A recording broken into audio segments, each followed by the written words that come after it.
The smell of grilled ribeye filled my backyard as my family gathered for our Sunday barbecue, a tradition my late wife started over 30 years ago. I had just picked up my fork when my son-in-law smirked, swept his arm across the table, and sent my steak crashing onto the patio. At your age, old man, you don't need steak. Everyone froze. I calmly picked up his luxury SUV key, walked to the pond, and dropped it in. It's only a car key. Before we go further, thank you for being here. It means more than you know. That scent reached me the second I pushed open the back door. Charcoal smoked pecan wood, and underneath it all the faint sweetness of brown sugar from the dry rub I'd been putting together since 9 that morning. 43 years of Sunday afternoons had schooled my nose to know that smell the way certain men know the sound of a church bell the moment it rings. It meant one thing. Welcome back to Grandpa's Revenge. Glad you're here with me today. If this is your first time, tap that subscribe button so the next story finds its way to you. Before we get into it, I'd love to know, what are you doing right now while you listen? Driving somewhere, cooking supper, sitting out on the porch? Drop it in the comments. I genuinely like knowing. Now, a quick note, some details in this story have been shaped for the telling, and any resemblance to specific real people or events is purely coincidental. What matters is the truth at the heart of it. Company was on its way. The name's Gil Mercer, 63 years old, retired welder, 3.5 decades at a structural steel plant just outside Nolensville, Tennessee. When I take the stairs, my knees put on a sound like gravel rolling around in a tin can. The lower back joins in around 2 in the afternoon, and there's a hearing aid in my left ear that starts whistling whenever the humidity pushes past 70%. On Sundays, none of it seems to matter. Sundays are Nadine's. She built this tradition 30 years back, when Laurel was still small enough that she had to stretch up on her toes just to reach the picnic table. Nadine held it as a genuine article of faith, the same way she believed in that first cup of coffee and in the people who teach other people's children that a family willing to sit down together at the same table was a family that would hold. Every Saturday she'd be at it, working the marinade into the meat, pressing the tablecloth, smooth ringing up relatives she hadn't talked to in weeks, just to remind them a chair was waiting. Nadine left us 3 years ago. Pancreatic cancer. 7 weeks between the diagnosis and the final morning, I sat at the edge of our bed holding her hand. But I never let the Sundays die with her. Every week I reach into the spice cabinet for the index card she kept taped to the inside of the door. Her handwriting in faded blue ink, the edges gone soft from all the times those hands touched it. I don't deviate. Garlic powder first, smoked paprika, coarse black pepper, brown sugar last, because Nadine always said the sugar was the secret that nobody thought to look for.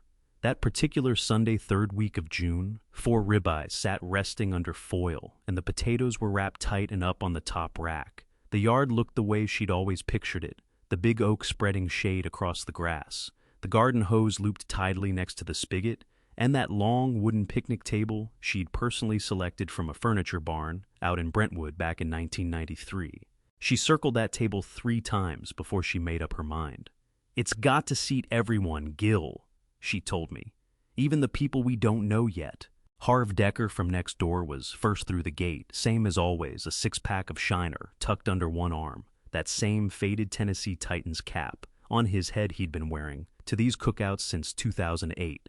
Harv was 68, a retired electrician, and had lived on the other side of my fence for 22 years. He stood at Nadine's graveside. The week after, he showed up at my kitchen table and sat there for 3 hours talking about nothing much in particular, because he knew that what a grieving man sometimes needs most is just another human voice nearby. "Got that Sunday smell going," Harv said, pulling out his usual chair at the end of the table. "Never fails," I told him. Laurel came through the gate, 20 minutes later, a bowl of potato salad in her arms under a sheet of plastic wrap. Dark hair tied back, still wearing her scrubs from the half-shift she'd pulled at Vanderbilt Williamson. My daughter, 36 years old, sharp-minded, carrying Nadine's eyes in her face and her mother's habit of letting her hands do half the talking whenever something got her going. Colt came in right behind her. Colt Whitlow. 39, broad through the shoulders, clean jaw, the kind of unforced smile that they probably work on somewhere between the chapter on contracts and the one on closing commissions. He moved high-end properties along the Brentwood and Nolensville corridor homes, with triple garages and temperature-controlled wine rooms, the sort of places that men who spent their lives swinging iron couldn't have imagined living in. He'd shown up in pressed khakis and a collared shirt on a Sunday barbecue afternoon, which told you something, without him having to say a word. He gripped my hand with that deliberate firmness men use when they want the handshake noticed. "Gil," he said, "something smells outstanding." "Drinks are right there," I said. The afternoon unspooled, the way a good summer day will easy and unhurried, running on small talk, and the sound of the Braves game drifting out from the garage radio. Harv got into it with my nephew Gabe over what makes a proper truck engine. Laurel had the whole table leaning in, with a story about a boy at the hospital who'd managed to swallow a Lego brick and what his parents' faces did when the X-ray image came up on the screen. I laughed so hard my eyes went wet. Then Colt pushed his glass aside and let his gaze settle on my plate. I'd just drawn the knife across my first ribeye medium dark crust on the outside, exactly how Nadine liked to see it, when he tipped his chair back and pitched his voice so the whole table could receive it. "That's a pretty serious steak for a man your age, Gil." I raised my eyes to him. The smile was still on his face. The warmth had left it. "I earned it," I said. Sure. His arm came across the table. I read it as a reach for the barbecue sauce, and his forearm swept the plate clean over the edge. The ribeye, the baked potato, the corn on the cob, all of it dropped onto the stone patio, with a crack that cut every voice at the table dead. Colt looked down at it, gave a small shrug, and reached for his burger. "At your age, skipping the red meat isn't the worst idea in the world." Silence. Not from Harv, not from Gabe, not from Laurel. I kept my hands flat on the table and let that heat work its way up from my sternum into my throat. 63 years old, and the first thing my body moved toward was an apology. Think about that. A man demeans you in your own backyard, and what your gut wants to do is make it easier on everyone around you. Nadine would have had no patience for that in me. I studied the wreckage down on the patio. 3 hours of work on the concrete. Nadine's dry rub ground into the stone. Then my eyes went back to the table. Colt's key fob black leather with a BMW badge was sitting an inch from his glass. The SUV in my driveway had cost more than 3 years of my plant wages. I closed my hand around the fob. Colt's brow pulled together. "Gil, what do you think you're—" I crossed to the pool, 8 feet deep, glassy and pale blue under the late sun. I extended my arm over the water and held the key there for exactly 1 second. Then I opened my fingers. The fob went in with barely a sound and vanished. I faced the table. "It's just a car key." The blood drained from Colt's face, and he came up out of his chair so fast it skidded backward across the stone. "Have you lost your mind?" "I don't think so," I said. Laurel was standing her potato salad spoon still in her grip, wearing an expression I hadn't seen cross her face since she was 16, and I'd said no to a Nashville concert on a school night. It wasn't fear for me. It wasn't worry. It was closer to mortification. "Dad." The word came out clip-measured. She was already calculating the fallout, and the way she delivered it told me exactly whose corner she'd be standing in. Colt was working the perimeter of the pool eyes fixed on the water, both palms pressed to his temples. "Do you have any idea what a replacement key runs on that vehicle? It's a BMW Gil. That is not just a—" "It's not a car key," Harv said from his end of the table level, as a man reading a weather report. "That's Gil's position on the matter." Colt wheeled on him. "Stay out of it." "I'm not taking a side," Harv said. "I'm just agreeing with the man." He lifted his shiner and drank slowly. I returned to my chair and sat down in front of an empty plate. A hush had descended over the yard that bore no resemblance to quiet. It was the particular silence of people waiting for somebody else to step forward and say the hard thing out loud. Laurel's eyes hadn't left me, jaw-tight gaze bright. And through all the noise of Colt pacing, and Gabe suddenly finding the lawn fascinating, and Harv turning his beer can in his hands like it contained some private wisdom. One thing registered clearly: my daughter had not once looked at me and asked if I was all right. Not one time. The last car left my driveway a little after 7. I went out to the back porch and stood there while the neighborhood wound down around me, a lawnmower working 2 streets over, the Murphy children running their driveway court down the block. A mockingbird up in the oak tree cycling through its catalog landing on something that sounded like a car alarm. Nolensville, Tennessee on a Sunday evening has a way of sounding like everything is perfectly fine.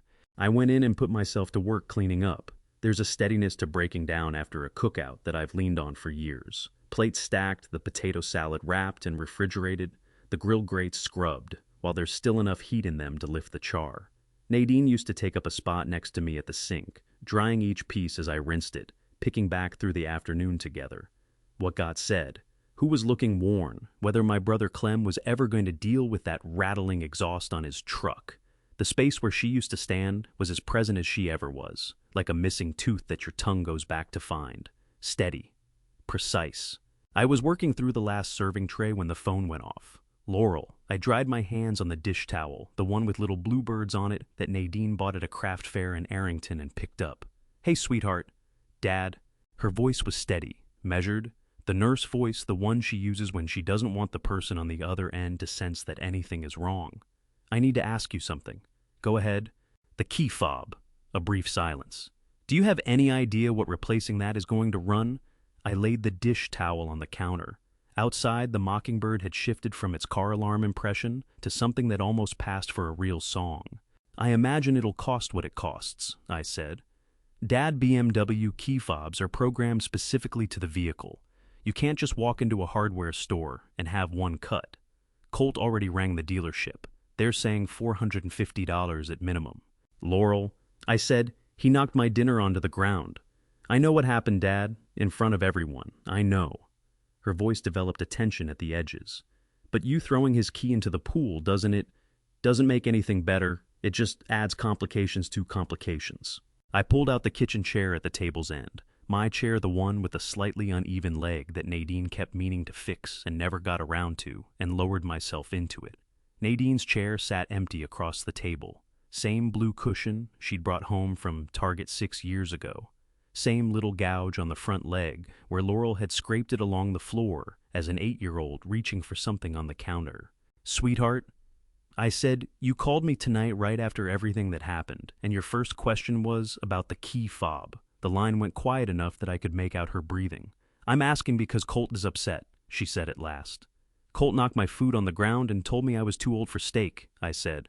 "In my own backyard, at the table your mother picked out 30 years ago, in front of Harv and Gabe and every person who came here today." I kept my voice flat, not angry, just clear. "I'm not asking you to pick a side, Laurel. I'm just laying out what took place."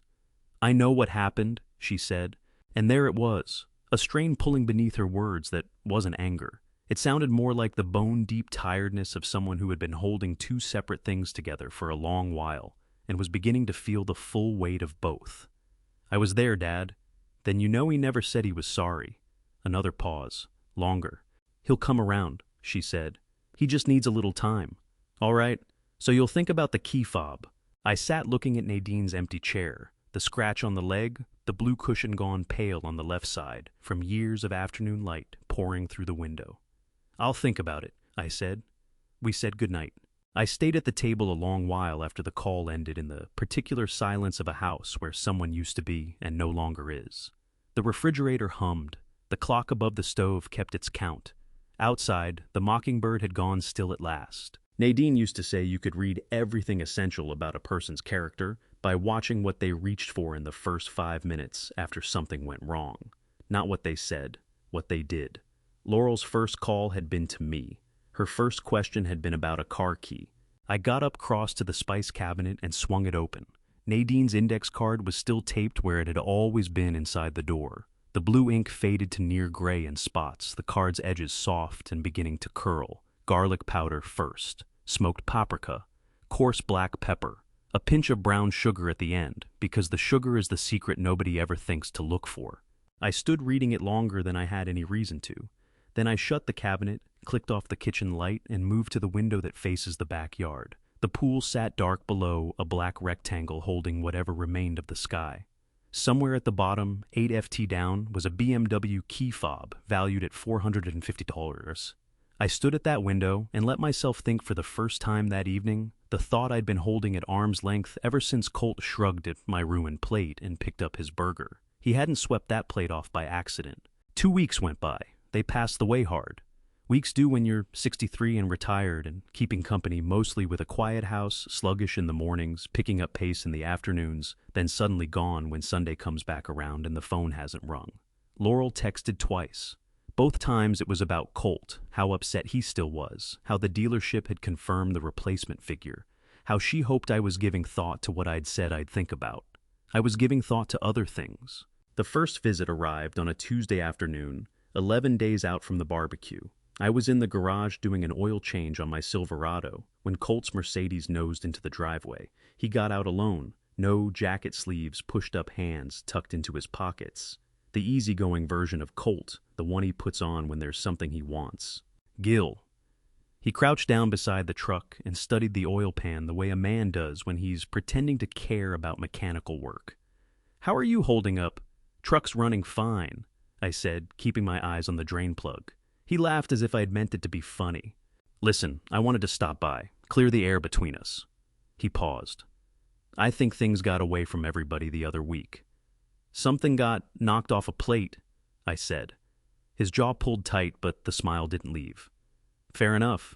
He stood and let his gaze move around the garage, the tools racked on the pegboard, the old license plates along the wall, the framed photo of me and Nadine at our 25th anniversary still sitting on the corner of the workbench. His eyes covered the space the way a man's eyes cover a room when he's converting it to square footage in his head. "You know," he said, "the market in Nolansville right now is genuinely something. Houses in this neighborhood are pulling numbers that would have seemed impossible 5 years ago." I worked the drain plug free and let the old oil pour down into the catch pan, black and sluggish, the way it gets after 6,000 miles. "Is that right?" I said. "Placed 3 streets over comparable footprint to yours, moved in 4 days last month. Sold for $910,000. He delivered the number, the way real estate people do, carefully watching your face for the reaction. "Cash offer. They didn't even request an inspection." "Good for them," I said. "Too frank." He crouched again to bring us level, which I recognized as a technique. "Get down to the customer's plane. Make it feel like 2 equals talking. I'm just pointing out that you're sitting on a real asset here. You've got equity that most people your age would—" "Colt," I said. I set the wrench down and looked at him straight for the first time since he had pulled in. "I built this garage with my own hands in 2003. I poured that concrete slab out there on a Saturday in August, 102-degree outside, because the contractor wanted 4 times what the materials cost. This house isn't an asset. It's where I live." He held my eyes a beat, then looked away first. "I understand that," he said. "I'm just considering your future. I'll let you know when I need a hand with that," I said. I picked the wrench back up and went back to work. He was gone 5 minutes later. The second visit came 4 days after that, a Saturday morning, and this time Laurel was beside him. She'd brought coffee the good kind from the place on Church Street in downtown Nolansville she knew I favored, and she pulled me into a hug at the door and said she'd missed me, which put an ache in my chest because I knew she meant it. Colt stood just behind her, showing all his teeth. We took our seats on the back porch. The coffee was good. The conversation found its footing easy enough. Laurel talked about a patient, a 7-year-old boy named Eli, who had been in the pediatric ward for 6 weeks and had finally gone home the Thursday before. The look on her face when she described that boy was the same look Nadine used to wear whenever something genuinely good arrived in the world. Then Colt set his cup on the table. "Laurel and I have been talking," he said, "about the future, long-term planning, that kind of thing." "That's wise," I said. "We've been looking at some options." He pulled out his phone, tapped through a few screens, and turned it toward me. A website, clean, polished photographs of bright corridors, cheerful older people, a dining room done up to look like a hotel restaurant. "There's a place in Nashville over in Belle Meade." "Colt," I said. "Just hear me out, Gil. I'm not moving to Nashville," I said. Laurel leaned forward, and I could see it took something out of her to do it. Her hands were locked around her coffee cup too tightly. "Dad, we're not saying you have to do anything. We're just saying that this house it's a lot for one person to manage, the yard alone." "I like the yard," I said. "The upkeep gives me something to do." She looked at Colt. Colt looked at her. One of those split-second exchanges married couples have that contains a whole conversation without a word leaving anyone's mouth. I watched it pass between them and felt something shift low in my stomach. "Daddy." She switched to the word she reserved for when she was really reaching the Vietnamese word for father that Nadine had taught her as a small private joke between the two of them. It landed differently now. "We love you. We just want what's best for you." "I know you do," I said, and I meant it. God help me, I meant it. Because whatever else was happening, she was still my daughter. And when she was worried, she still looked like Nadine. But I also knew that Colt Whitlow had stood in my garage 2 weeks earlier, measuring the place with his eyes, and had now arrived with brochures for a retirement community in Nashville. Those two things did not feel like accidents. I walked them out after lunch, stood on the porch watching Colt's Mercedes reverse down the driveway. Laurel's hand visible through the passenger window, in a small wave that felt like it was asking for something I didn't yet know how to give. Back inside, I settled at the kitchen table with a second cup of coffee and my own company. The house was quiet. The afternoon light came through the window, exactly the way it had come through that window for 33 years. I turned over what Colt had said on both visits: the market, the equity long-term planning, the way his eyes had worked the room in my garage. And I thought about a third visit Laurel had mentioned almost in passing casually, like it was nothing that Colt was bringing someone by in about a week to quote some minor exterior work. A quote on repairs I hadn't requested from someone I hadn't called, arranged by a man who had found reasons twice in 2 weeks to talk about what this property was worth. I pushed back from the table crossed to the window and looked out at the yard. The wooden picnic table stood where it had always stood for 30 years. The pool caught the afternoon light. The oak tree Nadine had loved threw shade across the lawn. Something was off. I didn't have proof in hand yet, but 35 years working with structural steel teaches you to feel a crack forming before you can lay eyes on it.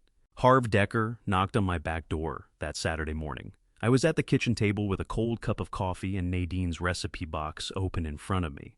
I couldn't have told you exactly why I'd pulled it out.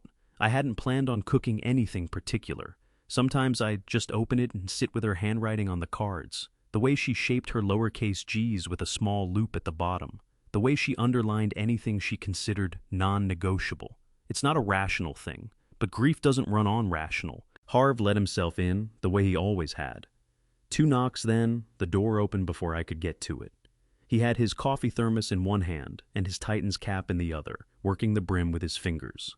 The way he does when he's carrying something he's not quite sure how to put down in front of you. "You got a minute?" "I've got the whole morning," I said. "Sit down."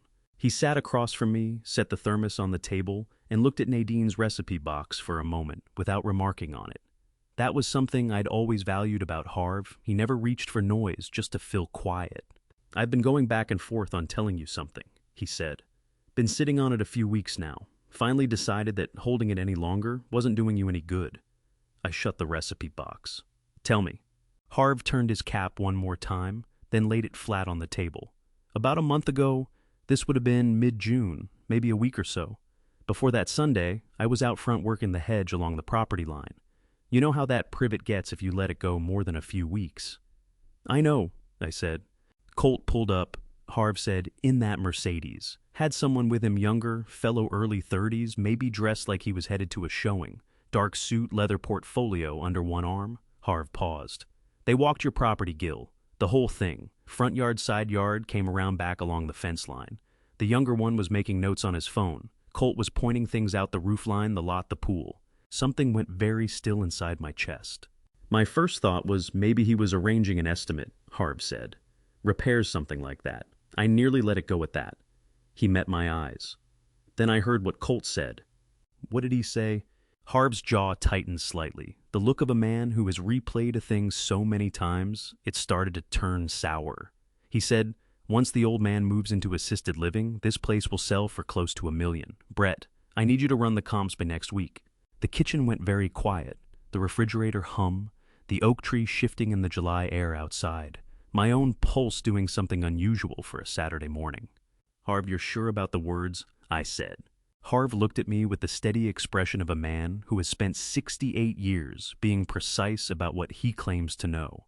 "I was 10 FT away. The privet hedge doesn't make any noise, and I've got both my ears."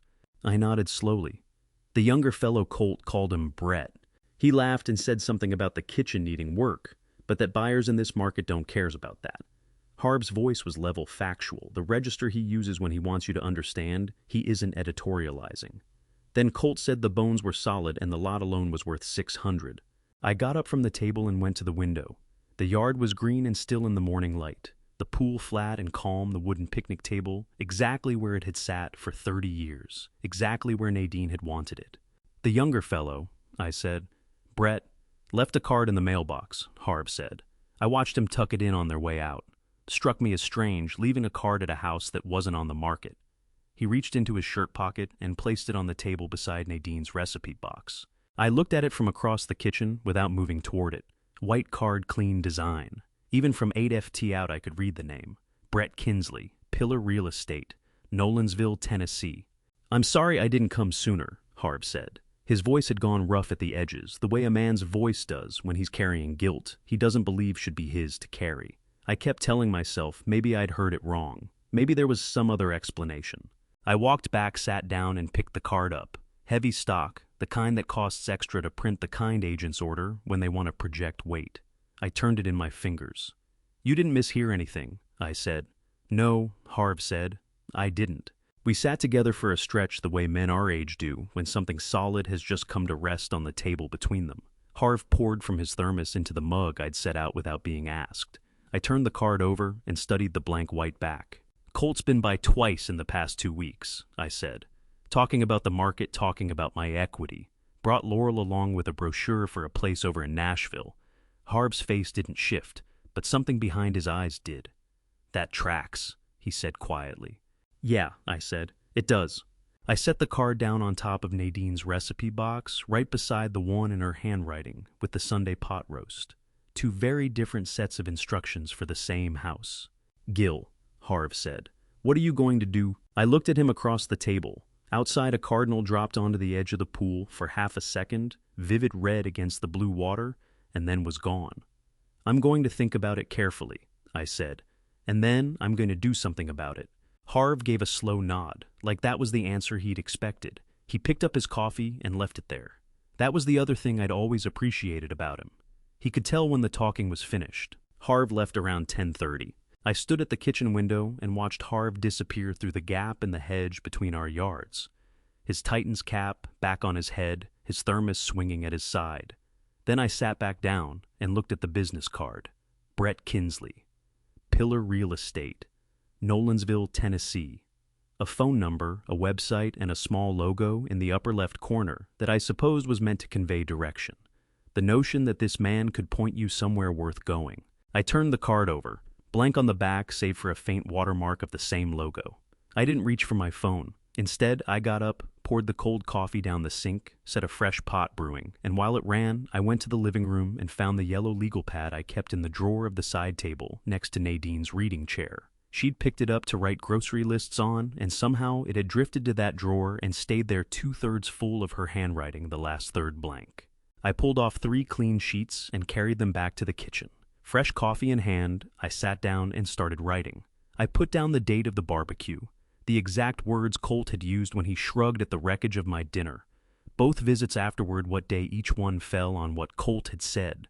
What Laurel had said, the precise language Colt had used about the market, my equity, the facility over in Nashville. I wrote down what Harv had told me, the date Harv said it happened, the words that had come out of Colt's mouth. "Once the old man moves into assisted living, this place will sell for close to $1 million. Brett run the comps by next week." I wrote down Brett Kinsley's name and his company. Then I leaned back and read through what I had.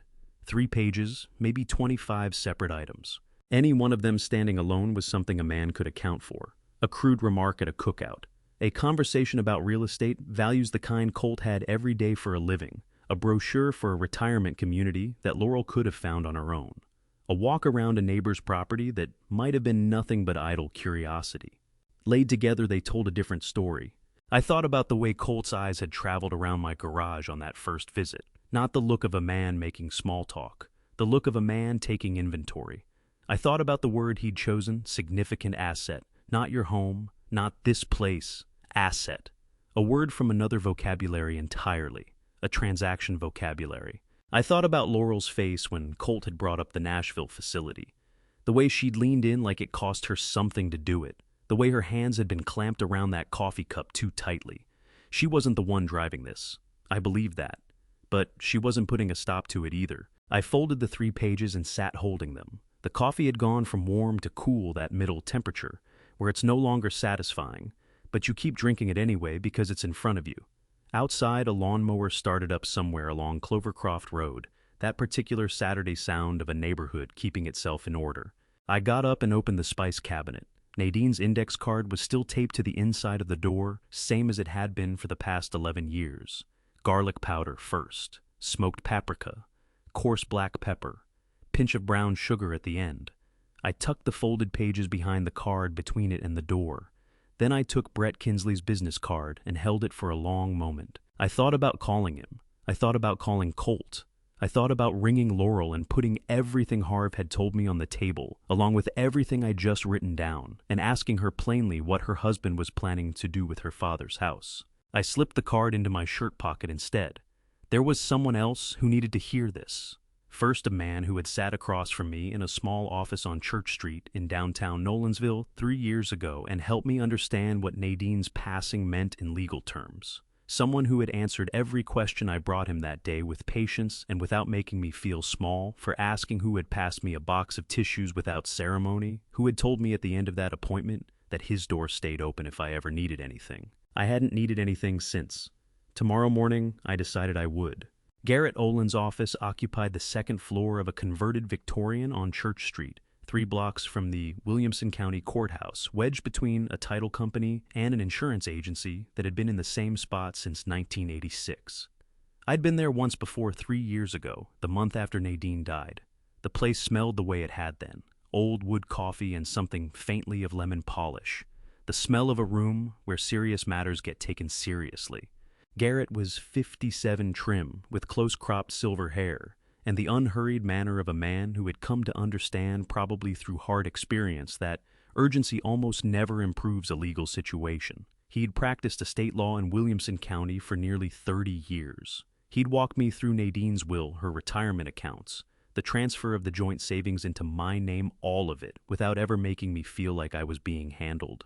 His assistant showed me in at 9:15 Monday morning. Garrett rose when I entered, shook my hand and gestured to the chair across from his desk, the same chair I'd sat in 3 years before. "Gil," he said, "good to see you. I wish it were under better circumstances." I sat down. "You could tell from the phone call. You said it wasn't urgent, but you needed to come in soon," he said, settling back. "In my experience, that combination usually means it is urgent." I told him everything. The barbecue, the visits, what Harv had witnessed, and heard the business card. I laid it out the way I'd written it on the legal pad in sequence, with dates without embellishment. Garrett listened the way good attorneys listen, without expression, making occasional notes on a yellow pad of his own. When I finished, he set his pen down and folded his hands on the desk. "Colt Whitlow contacted my office," he said. My hands tightened on the chair arms. 4 times, Garrett said, over the past 3 months. He opened a folder. I could see it was a call log, his assistant's handwriting in blue ink. The first call came in April. He identified himself as your son-in-law and said he had some general questions about estate planning. "What kind of questions?" Garrett looked at the log. The first call, he asked what happens to a homeowner's property if the owner is declared legally incapacitated, who controls the asset, whether the family can make decisions about selling. My jaw tightened. The second call came 2 weeks after that. He asked about the inheritance process, specifically if you were to pass away, and Laurel was the primary beneficiary, what the timeline would look like for transferring the deed, whether probate would be required, how long it typically runs. He was asking how long it would take to get his hands on my house. That would be one interpretation, Garrett said carefully. The third call was in May. He asked whether it was possible for a family member to petition for guardianship over an elderly parent who was, and I'm reading his exact words, showing signs of diminished capacity. The room felt smaller than it had a moment ago. "What did you tell him?" "I told him what I'm legally required to tell anyone who calls this office asking questions that may relate to a current client," Garrett said. "That I couldn't discuss any matter potentially involving someone I represent, and that if he had specific legal needs of his own, I'd be glad to refer him to another attorney in the county." He didn't take the referral. He looked back at the log. He called a 4th time, 6 weeks ago. This time he asked whether Tennessee law allows a power of attorney to authorize the sale of real property, while the original owner is still living, specifically if that owner had been moved to a memory care facility. I was on my feet before I had decided to stand. My knees straightened ahead of any conscious instruction, the way a body sometimes moves before the mind has finished working something through. "He's not waiting for me to die," I said. "He's building a case to have me declared incompetent." Garrett looked at me steadily. I think you should sit back down, Gil. I sat. I want to be precise, he said. I don't know what Colt Whitlow's intentions are. What I know is that the questions he asked, taken in sequence, form a fairly coherent line of inquiry into the legal mechanisms by which an elderly homeowner can be separated from control of their property while they are still living. He paused. That is not a standard set of questions from a concerned son-in-law. No, I said it isn't. Garrett set his pen down on the desk. Now I reached out to you because I felt you deserved to know someone was poking around with those kinds of questions, but also because there's something that can be done about it. He looked up at me over the top of his reading glasses. The real question is what result you're after. I thought about Nadine's recipe box sitting on the kitchen table. I thought about the scratch on the leg of her chair. I thought about the wooden picnic table she'd chosen at the furniture barn in Brentwood in 1993, and the Sunday pot roast recipe on the index card taped inside the spice cabinet, and the 33 years of ordinary living that had unfolded inside and around and because of that house on Clovercroft Road. I want to make sure that what Nadine and I built together can't be dismantled by someone who never lifted a hand to build it, I said. Garrett nodded slowly the way a man does when the answer confirms what he already suspected and gives him exactly what he needs to work with. He reached for a second folder, thicker than the first, and placed it on the desk between us. Then, let's talk about what we're going to do. Under Tennessee law, I had more options than Colt Whitlow apparently thought I did. A revocable living trust would transfer control of the property to an independent trustee, Garrett himself, while keeping me as the primary beneficiary for as long as I lived. It was fully legal, fully reversible should I choose, and it would render any petition for guardianship over the house essentially without merit. Updated medical directives would spell out in language that left no room for anyone to read between the lines exactly who could and could not make decisions about my care. A revised will would seal every procedural gap Colt had been researching. None of this is punitive, Garrett said. It's protective. You aren't taking a single thing from anyone. You're simply making certain your wishes are recorded clearly enough that they can't be twisted around. How long will it take? I asked. 3 weeks, he said. Maybe 4. I held his gaze across the desk. Outside, a truck ground its way down Church Street, and somewhere deeper in the building, the old radiator ticked and settled against itself. Start today, I said. Garrett uncapped his pen and drew the thick folder toward him. For the first time since Harv had settled himself at my kitchen table that Saturday morning and begun turning his faded Tennessee Titans cap over in his hands, I felt something stir in my chest that wasn't dread. It wasn't quite relief either. It was something nearer to purpose. A man who spent 35 years working with structural steel learns one thing above all else. The best time to reinforce a joint is before the load comes down on it. The load was coming. I could feel it pressing in, but I wasn't going to be standing on the wrong side of it when it arrived. The Wednesday after I met with Garrett, Laurel appeared at my front door at 6:15 in the evening, carrying a container of leftover pasta from the restaurant she and Colt favored in Brentwood. She was alone. That was the first thing I registered. No Colt trailing behind her. No sound of his Mercedes pulling into the driveway. Just Laurel on my porch in her blue nursing scrubs, dark circles beneath her eyes holding out a container of food, the way you hold out something when you're not sure of your welcome. I made too much, she said, or the restaurant did. Either way. Come in, I said. She set the pasta on the counter and looked around the kitchen, the way people look around a room they grew up in, after an absence, checking that things are still where they belong, that the world is still arranged the way they carry it in their memory. Her eyes found Nadine's recipe box beside the stove. They rested there a moment. You doing okay, Dad? I'm doing fine, I said. Sit down. I'll put on some coffee. She took her usual chair, not Nadine's. She'd never sat in Nadine's even now, and she watched me move her around the kitchen. I could feel her building towards something. Laurel had never been able to conceal it even when she was young.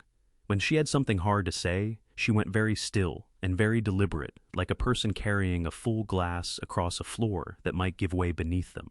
We talked about her week first, a difficult case on the pediatric ward, a 4-year-old with a heart condition who had finally stabilized after 2 weeks of everybody holding their breath. Laurel's voice went soft and grateful, talking about that little girl going home. That softness was Nadine in her pure and untouched by the years, and it made my chest ache in the good way and the bad way at the same time. She wrapped both hands around her coffee mug.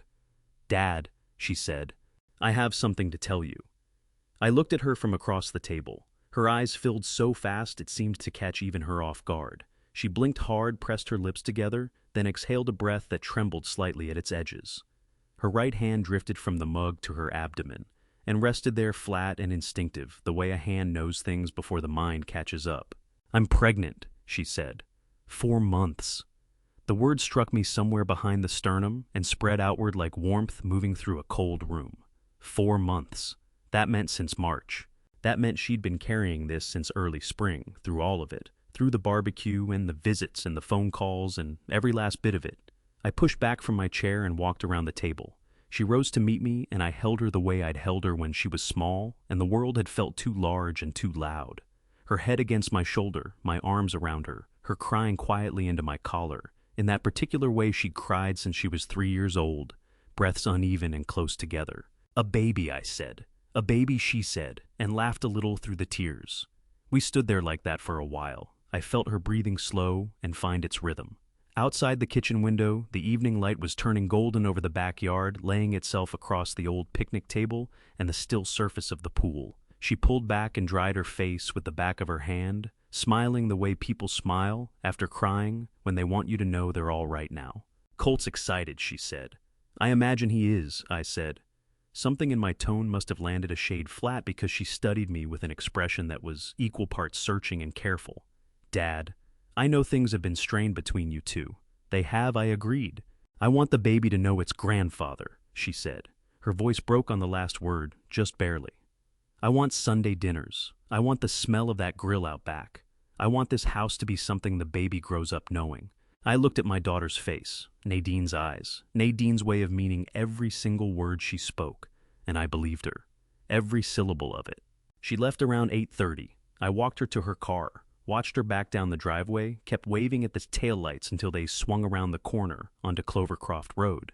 Then I went to the garage. I didn't reach for the overhead light. I just settled onto the old wooden stool beside the workbench and sat in the dark, listening to the neighborhood quiet itself into night. The framed photograph of me and Nadine at our 25th anniversary was a pale rectangle on the shelf to my right. I didn't need the light to know what it looked like. Nadine laughing because I'd burned the first round of burgers. Me looking at her instead of the camera. Colt had known about the pregnancy since March. He'd started calling Garrett Olin's office in April. I sat with that sequence for a long time in the dark. A man who loved his wife and was expecting a child would have led with that. He would have called me or brought Laurel over so they could tell me together, or at the very least mentioned it across all the weeks of visits and conversation that came after. Instead, he'd talked about the market, the equity, the facility in Nashville. He was going to use this baby the same way he used everything else as leverage. Sign the papers, sell the house, move into the facility. Do it for the baby, do it for Laurel, do it for the family. I pressed my palms flat against the workbench surface and stared at the dark shape of the garage wall. "I won't let that happen," I said to Nadine, to the dark, to whatever part of her might still be living in the corners of this garage she'd always teased me about loving too much. Not to this house, not to this family. My phone buzzed against the workbench. A text from Garrett Olin. "Gil First documents are ready for your review. Can you come in Thursday morning?" I typed back, "I'll be there at 9. Then I put the phone down and stayed a while longer in the dark. My mind turning over 3 things at once. A child not yet named, a house that had sheltered the same family for 33 years, and the gulf between those 2 words, family and transaction. Garrett warned me Thursday morning that the volume of paperwork ahead would be considerable. That turned out to be an understatement. The 3 weeks that followed had me sitting across from Garrett Olin more often than I'd seen any physician in the past 5 years, combined. Sessions ran 2 hours on the short end, sometimes pushing 3. Every meeting generated documents layered exacting, built with the specific precision that legal language requires meaning. Every word does one job, and nobody gets to argue it means something else. We began with the revocable living trust. Garrett broke it down for me without the Latin, which I was glad for. "What you're doing," he said, "is moving the house onto paper, as an asset held by the trust, rather than by you personally. The trust functions as a separate legal body. I step in as independent trustee, I administer it the way you've directed me to. You stay the primary beneficiary, you go on living there, keeping it up same as always. Your day-to-day existence doesn't shift one bit. What shifts is title. The property no longer belongs to Gil Mercer Private Citizen. It belongs to the Gil and Nadine Mercer Family Trust. He set the pen aside. So, anything aimed at Gil Mercer personally, a guardianship petition, a challenge to your competence over your own assets bounces off. The house sits in a separate legal category under Tennessee law. That's the sticking point. Colt can't petition to sell a house he has no standing to challenge. Correct, Garrett said. And Laurel isn't named as trustee, so her authorization isn't needed for any decision touching the property. I let that sit a moment. She's still in the will, though. Naturally, Garrett said. What the trust governs is your situation right now, while you're living. What the will governs is what comes after. The second document was a revised medical directive. Tennessee law allows you to designate precisely and in enforceable language which medical interventions you accept and which you refuse, and who holds authority over your health care if you reach a point where you can't speak for yourself. I put Garrett's name on that line, not Laurel's, nobody in the family. Garrett noted it without editorializing. That's a weighty call, he said. I'm not arguing, just flagging it. I understand, I said. My hesitation has nothing to do with Laurel. It has everything to do with the man she comes home to. He wrote it down without another word. Third was the will itself, which we dismantled and rebuilt, section by section, sealing every opening Colt had been probing through those 4 phone calls, the loose threads around probate timing, power of attorney, how real property changes hands. Each gap got closed with language. Each vague patch got a hard definition. Evenings at home, I was working on something Garrett hadn't put on the list, but hadn't steered me away from either. Tennessee operates under one-party consent for recorded conversations, under Tennessee Code, annotated paragraph 39 to 13601. If you're a participant in a conversation, you're within your rights to record it, no obligation to tell the other party. I verified it twice before I picked up the phone and ran it by Garrett. He told me I'd read it correctly. After that, whenever Colt came by, my phone rode along in my shirt pocket with the voice memo running. First capture was a Tuesday afternoon Colt letting himself into my kitchen, unannounced, the way he'd grown comfortable doing talking, while I brewed coffee about some development pushing through Columbia that would reshape that whole stretch of road. My house came up twice. The first time he called it this property. The second time, he called it the Clovercroft Road asset. Not my home, an asset. I kept my expression steady and filled the mugs. The second came in as a phone call 3 days on. Colt very cordial, wondering aloud whether I'd had a chance to think further about the Nashville facility. There's a waiting list. He said it the way you'd say it, if you were doing somebody a favor, so it might be worth getting your name in sooner rather than later. I told him I hadn't ruled it out. Both recordings went into a laptop folder that same evening and off to Garrett by email. Come the first week of August, the trust was executed and signed, the medical directive officially filed. The will updated and witnessed before 2 people I trusted. The originals lived in Garrett's office safe. My copies went into a fireproof lockbox in the garage, tucked behind the row of motor oil on the back shelf, the exact spot Nadine had spent years suggesting I use for paperwork I actually needed, and that I'd spent those same years filling with spare socket sets. She'd have gotten a laugh out of that. The morning I signed the last page, I woke up, made coffee, sat down at the kitchen table, and noticed something was missing. The 3R0 AM inventory of worst-case outcomes. I hadn't run it once. The dread that had taken root in my chest from the moment Harv sat me down and told me about Brett Kinsley, it hadn't lifted entirely, but it had transformed. What had been shapeless and suffocating now had structure, borders I could feel with my hands. Garrett phoned that afternoon. It's all buttoned up, he said. How are you holding up? Better footing, I told him. Good. Then a beat of quiet. Gil's something you need to understand going forward. Colt Whitlow has no idea any of this was done. The trust becomes searchable public record eventually, but that could be weeks out, possibly longer, before it shows up anywhere he'd look. I follow you, I said, which means, Garrett said, choosing the words deliberately, that whatever move he's been building toward, he may still make it. I turned toward the kitchen window. Backyard and afternoon, light the picnic table, the pool, the oak casting its long shadow across the grass.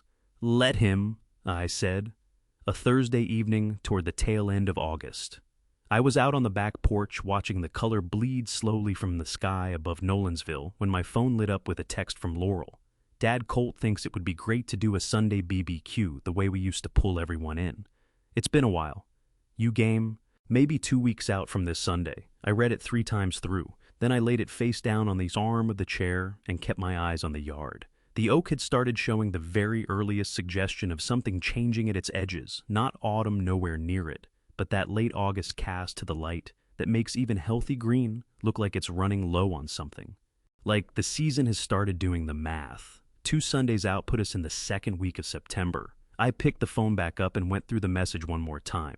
Colt thinks it would be great, not Laurel thinks. Not the two of us think, Colt thinks.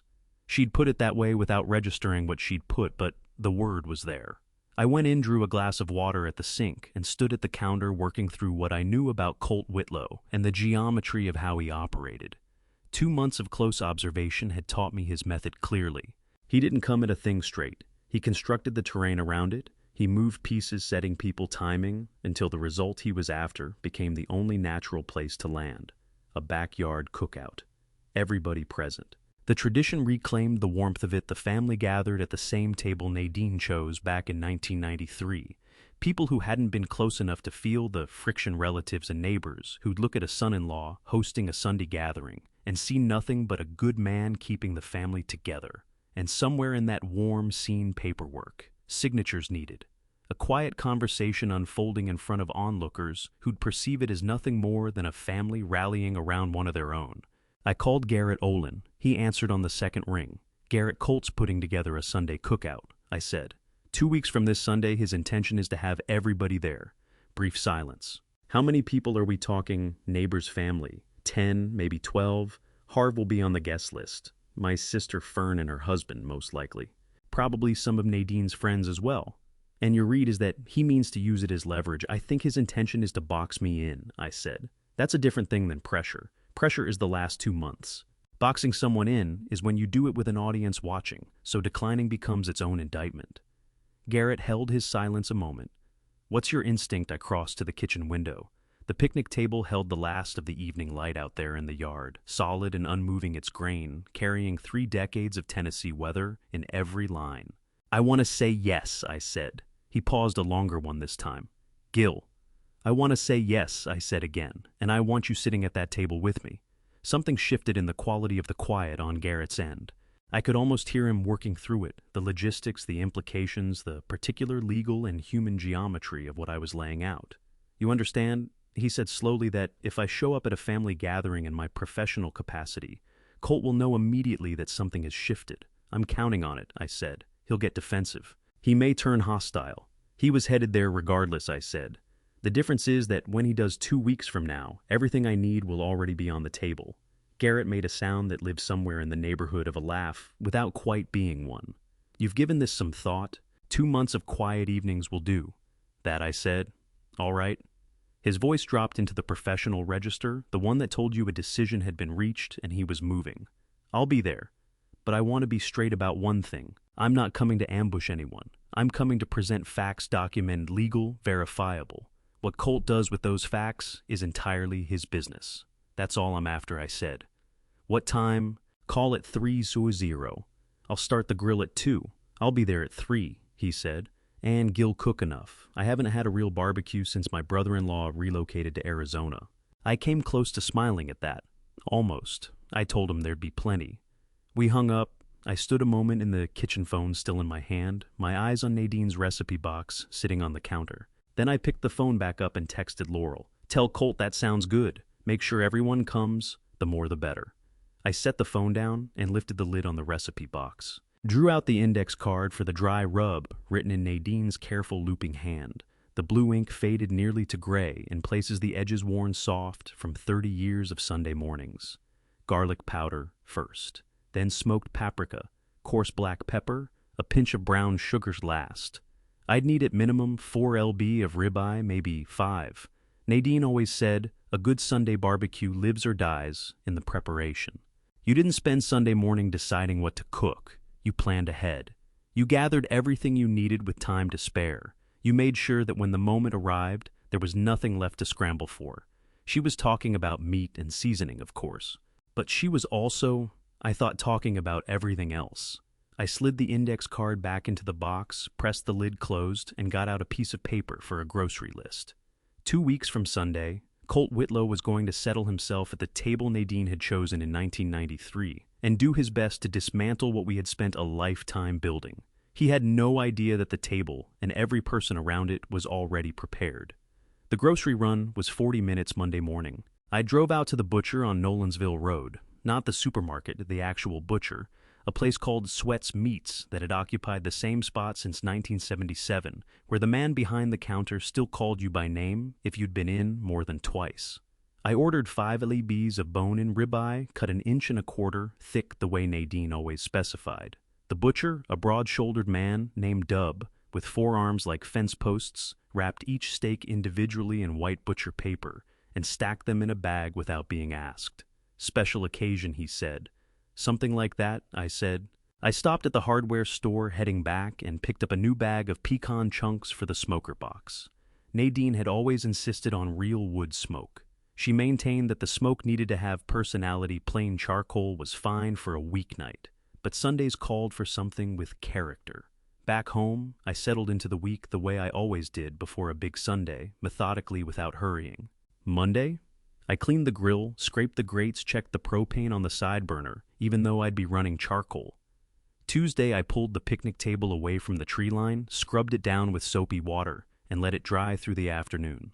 The wood was holding fine solid at every joint, the grain gone silver gray the way old Tennessee oak does, when it's weathered enough summers to stop caring about how it looks. Wednesday evening, Harv came over. He didn't knock. He came around the side gate the way he'd been doing for 22 years, materializing at the back corner of the yard, as if he'd stepped out of the hedge. "You actually oiling that table?" he said, watching me work a coat of linseed oil into the surface. "Every year," I said. Nadine's rule. He dragged a lawn chair over and lowered himself into it, stretching his legs out in front of him. The evening was warm and soft, late August air making one final argument for summer before September comes in and wins the debate. "Gil," he said, "you want to tell me what's really going on?" Sunday I kept working the oil into the wood in slow circles with a clean rag, the way the instructions called for. Even though Nadine had never consulted instructions once in her life, and her table had always looked better than anyone else's. "Colt's planning to use it," I said. "The whole gathering. He's going to bring paperwork. He'll wait until everyone is relaxed and well-fed and the mood has gone warm. Then he'll put something on the table and make it nearly impossible for me to refuse without coming across as the difficult one." Harv's jaw went tight. "And you're going to let him do it? I'm going to let him get started," I said. "There's a difference." I told Harv what I needed from him. Not much, just the truth. Exactly as he'd told it to me that Saturday morning back in July. The walk around the property. Brett Kinsley with his leather portfolio. The words Colt had spoken. Harv listened, and when I finished, he gave one slow nod, the kind a man gives when his mind was already made up before you finished asking. "I'll say what I saw and heard," he said. "Same as I always do. That's all I need," I said. Thursday evening I took the recipe box down and spent a couple hours going through the index cards. Not just the dry rub all of them, the potato salad recipe with the note in the margin, "Add more mustard than you think you need." The cucumber salad she made every summer with the cherry tomatoes from the garden. The sweet tea recipe with its handwritten reminder, "Do not use the yellow pitcher. It leaks." I still had the yellow pitcher. I still used the right one. Friday evening I sat in the garage with the photo album Nadine had kept on the bottom shelf of the living room bookcase, the one that opened with our first apartment in 1988, and ran out somewhere around 2017 when she'd decided that printing photographs made her feel old. I turned to the pages from the early 90s. Nadine at the first Sunday barbecue in 1993, standing next to the picnic table the week after we'd brought it home, smiling like she'd won a prize. Laurel at 6 years old, face covered in barbecue sauce, holding up a chicken leg like a trophy. Me at the grill younger, more hair looking at the camera, with the expression of a man who has no idea how good his life is. I shut the album and held it in my lap. "We built something real, Nadine," I said. "I intend to keep it that way." Saturday morning, Garrett Olin called to confirm. 3:00, he said. "I'll come around back." A beat of quiet. "And Gil stays steady Sunday. Whatever Colt says, whatever he puts in motion, let it play out. Don't jump at it. Just let it go." "I know," I said. "You've done the work," Garrett said. "Trust the work." I hung up and stood at the kitchen window, looking out at the backyard. The picnic table caught the morning light in a faint gleam, the linseed oil doing exactly what it was there to do. 5 lbs of ribeye sat in the refrigerator, dry rubbed since Thursday night, still wrapped in white butcher paper, from sweats meats, deepening in flavor the way good things do, slowly, quietly, without anyone hovering over them. Sunday was coming. I was ready. The first car rolled into my driveway at 1:15. It was Fern, my younger sister, 61 years old, a retired school librarian who had come up from Shelbyville with her husband Orville, and a Tupperware container of her famous peach cobbler. Fern had had Nadine's number on speed dial for 20 years, and when Nadine died, she'd wept harder at the service than almost anyone there. She pulled me into a hug at the back gate, both arms, and held on an extra moment the way she always had since the funeral.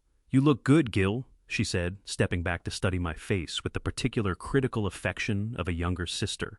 "I feel good," I said. She held her gaze on me a beat longer, like she wasn't entirely sure she believed me, but had resolved not to press it. "What you're about to hear is the moment everything I had quietly prepared finally came into the open. And the cost of that moment for everyone sitting at that table was something none of us walked away from unchanged. So, let me ask you this. If you found out someone close to you had been working against you in secret, would you confront them the moment you knew, or would you wait and let the truth do the work?" Then she handed me the peach cobbler and went to find a seat in the shade. My nephew Gabe arrived next Fern's son, 34 years old, a contractor who'd helped me reshingle the garage roof 2 summers back. Gabe was the kind of young man who was physically incapable of standing still.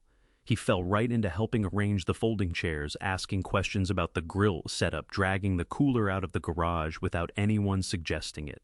Harriet Coble and Elva Norwood showed up together at 1:30. Harriet and Elva had been Nadine's closest friends for over 20 years. Same church women's group, same book club, the same Wednesday morning walking group Nadine had started, which had gone right on meeting after her death as a way of keeping her present. They both embraced me the way women of a certain generation embrace men who've been widowed with purpose, with warmth, with the specific tenderness of people who knew and loved the one who was no longer there. She would have loved this. Harriet said, her eyes moving bright across the backyard. She always used to say Sunday afternoons were God's apology for Monday mornings. Something tightened in my throat. She did say that I managed. Harv appeared at 1:45 through the gap in the hedge, faded Tennessee Titans cap on carrying his thermos, and a store-bought pie he set on the table without a word. When he dropped into his usual chair at the far end, he found my eye, gave me a single small nod, and unscrewed his thermos. The ribeyes were resting under foil on the side table. The pecan smoke was doing exactly what Nadine always said it should, giving the air personality. The potato salad sat in Nadine's yellow bowl, the one that didn't leak. The sweet tea was in the right pitcher. Everything was arranged precisely as it ought to be. Colt and Laurel came through the back gate at 2:00.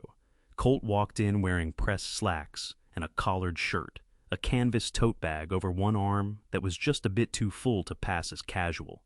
The moment he stepped into the yard, his eyes swept at counting heads. I watched him make the kind of quiet calculation a man makes when he needs to know whether a room is running in his favor. His gaze landed on Harv, and something moved across his face, barely a flicker gone, before anyone not paying close attention would have caught it. Laurel came in behind him, one hand resting lightly on her abdomen. Her face held the composed stillness she'd built up over years of managing fear in small hospital rooms.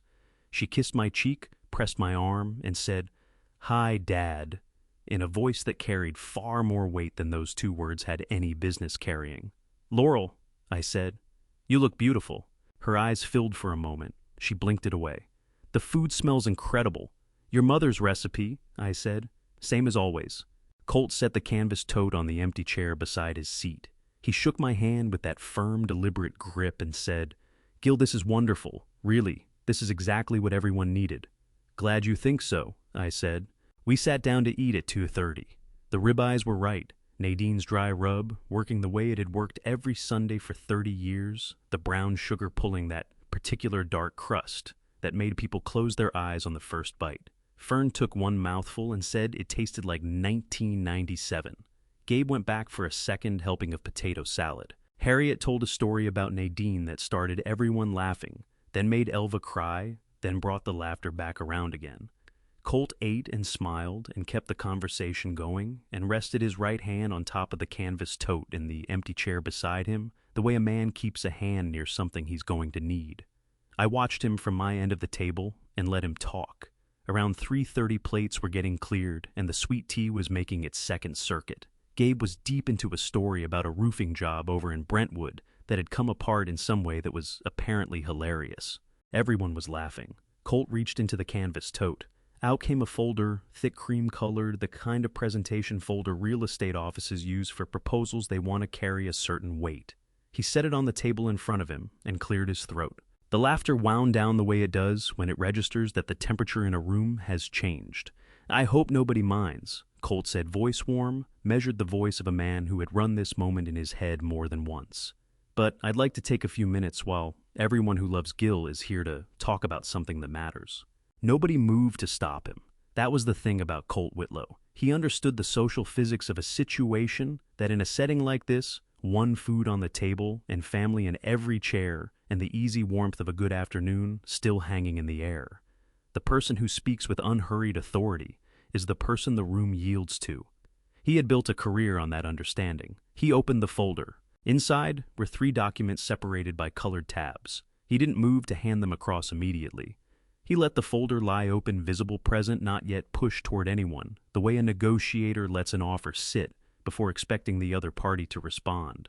"Gil has meant everything to this family," Colt began, and there was that quality of genuine warmth in his voice that 2 months of close observation had taught me to distrust entirely. "He built this home. He raised an incredible woman. He let his gaze move to Laurel, and her expression did what expressions do when they're holding more than one feeling, and not enough room for all of them. And now that Gil is getting older, we all want to make sure he's looked after, that he's protected, that the decisions which need to be made get made while everyone is still in good health and clear-headed enough to make them properly." Harriet looked over at me. I gave her a small, steady smile. Colt pressed his palm flat on the folder. "I've been working with a senior transition specialist, someone who helps families plan for the next chapter. What we've put together protects Gil's interests, ensures his finances are handled responsibly, and gives Laurel and me the ability to make sure he always has whatever he needs." He let that settle for a beat. The house would go into a managed sale process. Gil would move to a wonderful facility in Belmead. "I've toured it personally," he said. "It's genuinely exceptional. The proceeds from the sale would fund his care for the rest of his life, with whatever remained going to Laurel." Elva's hands tightened around her sweet tea glass. Gabe stopped studying the tablecloth and raised his head. Colt nudged the folder forward. "It's a significant decision. I know," he said, his voice dropping to something softer, "but we're all sitting here today because we love Gil, and sometimes love means being willing to say the hard thing out loud." Laurel reached across the table and laid her hand over mine. Her fingers had a fine tremor in them, the tremor of someone holding herself still by force of will. Her eyes were red at the edges. "Daddy?" she said quietly, her voice falling to the register she used when she needed me to truly hear her. "Please just look at it. For the baby. So, we know you're secure." The table went quiet. I looked at Laurel's hand resting on mine. I looked at the folder with its 3 tabbed sections. I looked at Colt, who was watching me with an expression of practiced patience, one hand still at the edge of the folder, his whole bearing radiating the calm confidence of a man who is certain how this ends. Fern sat rigid in her chair, her peach cobbler spoon set down with precision beside the bowl. Harv was watching Colt with the flat-level attention of a man who has just seen exactly what he came prepared to see. Harriet had pressed her lips together so firmly they had lost their color. I held my gaze on the folder for a long moment. Then I looked up at Colt. "Okay," I said, calmly, the way you might respond to someone reading a weather report, just a word, a sound carrying no more freight than its 2 letters. Colt's shoulders dropped a fraction with relief. He reached for the pen in his shirt pocket. "I think once you look at the back gate swung open. Not with any drama, just the same mild creak it had made for 15 years, the one I'd always meant to oil and never had." But every head at the table turned. Garrett Olin stepped into the backyard, navy sport coat over a collared shirt, brown leather briefcase in his left hand. He looked precisely as he always looked, composed, unhurried, like a man who had arrived at the exact minute he'd planned to. Colt's pen went still. "Good afternoon," Garrett said pleasantly, addressing the table without addressing anyone in particular. His eyes found mine. I gave him the same quiet nod he'd given me across his desk on more than one occasion. Colt's voice came out a shade tighter than before. Who is this?" I looked at Colt across the table, across 30 years of Sunday afternoons. Across the folder, with its 3-tab documents and its colored dividers and its careful plan for taking apart what Nadine and I had spent a lifetime putting together. This, I said, is my attorney. Something complicated moved through Colt's face. The warmth drained out of the afternoon, the specific way it drains from a performance when the performer realizes the audience already knows how it ends. Garrett set his briefcase on the corner of the table, politely, carefully, without disturbing a thing, and introduced himself to the gathering with the same easy professionalism he brought into every room. He shook Fern's hand. He nodded to Harv. He smiled at Harriet and Elva. Then he laid the briefcase flat, unlatched it with 2 clean clicks, and turned to look at Colt Whitlow with the expression of a man who has genuinely been looking forward to this. "Mr. Whitlow," he said pleasantly, "I'm glad you suggested everyone be present today. This is going to spare us all a considerable amount of time." Colt's grip on his pen went tight enough to whiten his knuckles. Laurel looked at her husband, then at Garrett, then at me, and in her face I saw the first true fracture in the composure she'd been holding together all afternoon. Not anger, not accusation. Something rarer and more painful than either the expression of a woman who is beginning to grasp that the shape of the story she's been living inside is different from the one she believed. "Gil," she whispered, "what's happening?" "The truth," I said quietly. "That's all this is, just the truth." Garrett positioned his briefcase on the corner of the picnic table, not at the center, not planted in front of Colt's folder. At the corner, visible, present, but not combative. A statement rather than a threat, at least not yet. He introduced himself to Fern. First extended his hand, said, his name mentioned he had worked with Gil for several years. Fern took his hand and said nothing, but something in her posture shifted. The way a person straightens when whoever they've been waiting for has finally walked through the door. He nodded to Harriet and Elva. He found Harv at the far end of the table and exchanged a look, no handshake, no words. Just a brief acknowledgement between 2 men who had already understood their respective roles in this afternoon. Colt had pulled himself together. The color was back in his face, replaced by something harder. The look of a man who has been caught off balance and will not let it show. He rose from his chair, either an assertion of authority or a flight instinct that stopped itself halfway. "This is a family gathering, Gil." Colt's voice was controlled but strained at the edges the way a cable sounds when it's been stretched past what it was built to hold. "Not a whatever this is." "Sit down, Colt," I said. Not loudly, the way you say a thing that was never a question to begin with. Colt looked at me, then at Garrett, then at the briefcase. He sat. Garrett remained on his feet. He addressed the table in the same measured tone I'd heard across his desk on many occasions, clear, unhurried, stripped of any performance. "My name is Garrett Olin. I'm a licensed attorney practicing estate and property law in Williamson County. I've represented Gil Mercer for several years, most recently in connection with his wife Nadine's estate." He paused. "I'm here because over the past 3 months, a pattern of activity has come to Gil's attention that directly concerns his legal rights both as a property owner and as a competent adult.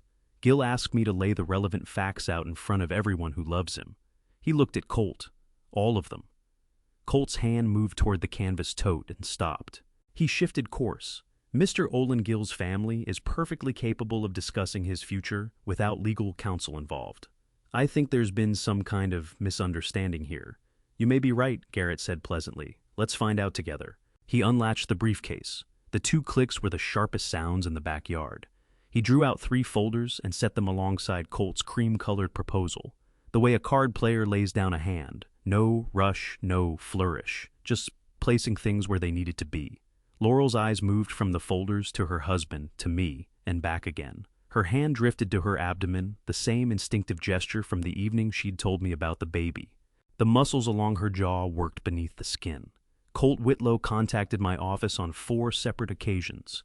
Between April and June of this year, Garrett said, opening the first folder, my assistant logged every call, the dates, the duration, the substance of each inquiry. He looked at Colt. "Would you like to tell everyone what those conversations were about, or shall I?" Colt's fingers spread flat against the table and pressed down. "I made general inquiries about estate planning. That's not unusual for someone in my line of work. On April 3rd, Garrett read you asked what becomes of a homeowner's real property when the owner is declared legally incapacitated, specifically, who assumes control of the asset and whether the family is permitted to initiate a sale."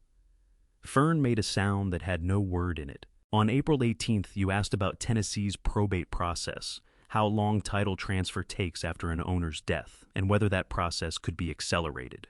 Elva's sweet tea glass came down against the table with a sharp click.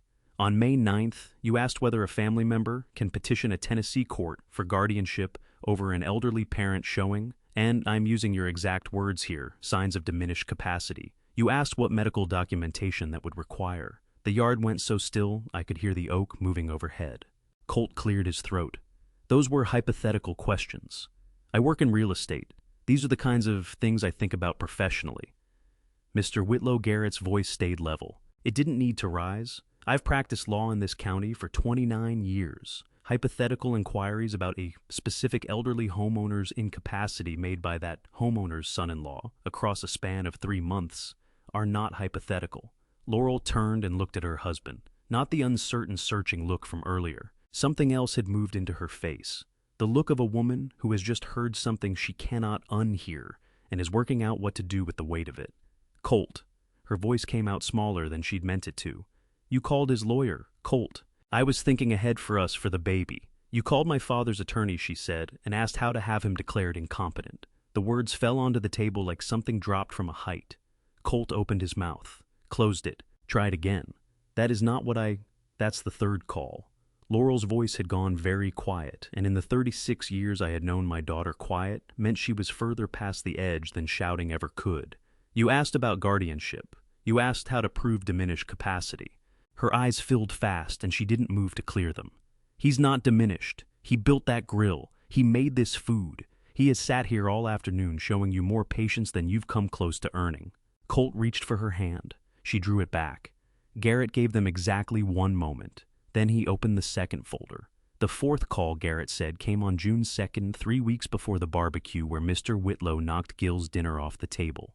He said it without color, without editorial, a fact inside a sequence of facts. But the timing of it landed in the yard the way a stone lands in still water, and the rings spread out in every direction. Fern turned and fixed Colt with a look that had passed well beyond surprise and arrived somewhere considerably colder. Gabe set both forearms on the table and leaned in his jaw, carrying the particular tension of a young man who is angry and has been raised not to make a show of it.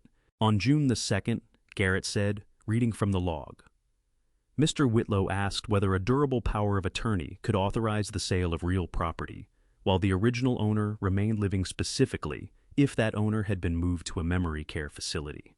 He asked whether the owner's signature would be required or whether the power of attorney alone would be sufficient.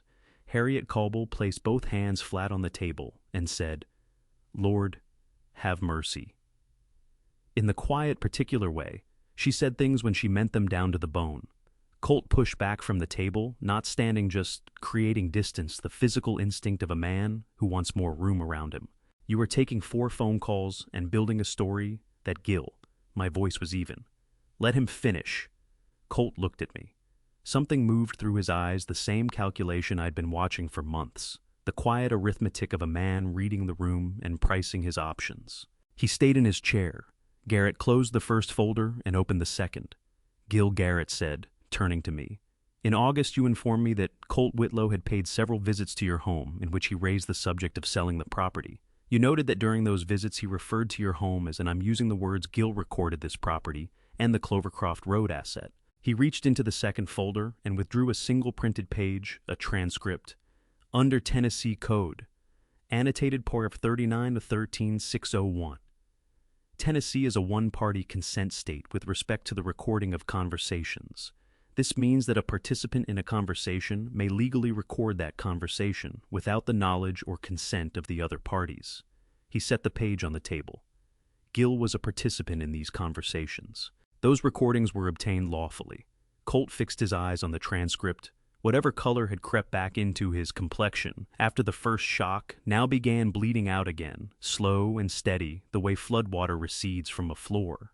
The first one, Garrett said, comes from a Tuesday afternoon in late July. Mr. Whitlow showed up at Gil's door without warning. While he was there, Mr. Whitlow described Gil's property as the Clovercroft Road asset and said, and I'm quoting directly, "You're sitting on a significant piece of real estate, Gil. At some point, the smart move is to liquidate and simplify." Garrett lifted his eyes from the page. Liquidate, that's the word he used. Said about the house where Gil and Nadine Mercer brought their daughter up. Elva reached across and wrapped her hand around Harriet's. The second recording Garrett went on comes from a phone call placed in early August. Mr. Whitlow reached out to Gil and steered the conversation toward the Belmead facility. During that conversation, Mr. Whitlow said, and again, I'm quoting directly, they have a waiting list, so if you're even considering it, we should probably get your name on it sooner rather than later. He shut the second folder. Laurel sat with both palms pressed flat to her thighs. Tears tracked down her cheeks without a sound to go with them. The particular kind of crying that arrives when the shock is too large for noise, when the body has started grieving something the mind is still trying to catch up to. The way she was looking at Colt was an expression I had never once witnessed on my daughter's face in 36 years. Not anger, grief, the kind that belongs to a person who has just discovered that something they placed their trust in was never what it appeared to be. Laurel, Colt said, angling himself toward her. Something in his delivery had shifted once more. That practiced evenness he carried around like a tool gone. What filled the space instead was something rawer, more desperate. Laurel, hear me out. Everything I did came from worry about what's ahead of us, about our family, about what we're left with if Gil needs care and nobody's planned for it. You called his lawyer, Laurel said, and asked how to take his house. Her voice barely registered above silence, yet not a soul at that table missed a syllable. While he was bringing us around every Sunday for dinner. While he was the one in the kitchen, She stopped herself, pressed the back of her hand to her lips for a moment, then let it drop. Colt, he still follows Mom's recipe. Every single Sunday. He still sets her food out at her table. And you were standing in his driveway, taking pictures of his roof. Colt's mouth opened. Fern said quietly, but with total clarity, don't. His mouth closed. Gabe got up from his chair. No aggression in it. He simply rose the way a person rises when something is moving inside them that a seated body cannot contain. He crossed to the far edge of the patio and stood there facing the yard, his back to all of us, hands riding his hips. Harv hadn't shifted an inch, hadn't let anything cross his face. He occupied the far end of the table with his thermos and his faded Tennessee Titans cap, and the absolute stillness of a man who finished deciding things long before he pulled out that chair. Colt's gaze moved around the table. He found Fern, she was studying the tablecloth. He found Elva, she was watching Harriet. He found Gabe's back. He found Harv, who returned the look with the level, unblinking regard of someone who was not moved and sees no reason to pretend otherwise. Then Colt looked at me. Gil, he said, and the quality of his voice now held something I'd never caught in it before. Not warmth, not the usual calculation. Something thinner than either. The sound of a man who has only just worked out the ground he's actually standing on. Gil, I think this whole thing started on the wrong foot. If we could just... Harv, Garrett said, eyes still down on his folder. I think you have something to add. Harv Decker set his thermos on the table with a quiet, deliberate click and got to his feet. No briefcase, no folder, no printed transcript, no notebook ruled with dates and times in blue ink. What he brought to that table was 22 years of living on the other side of the fence from Gil and Nadine Mercer, and one Thursday in June when he'd been out working the hedge and happened not to have his earbuds in. As it turned out, that was all he needed.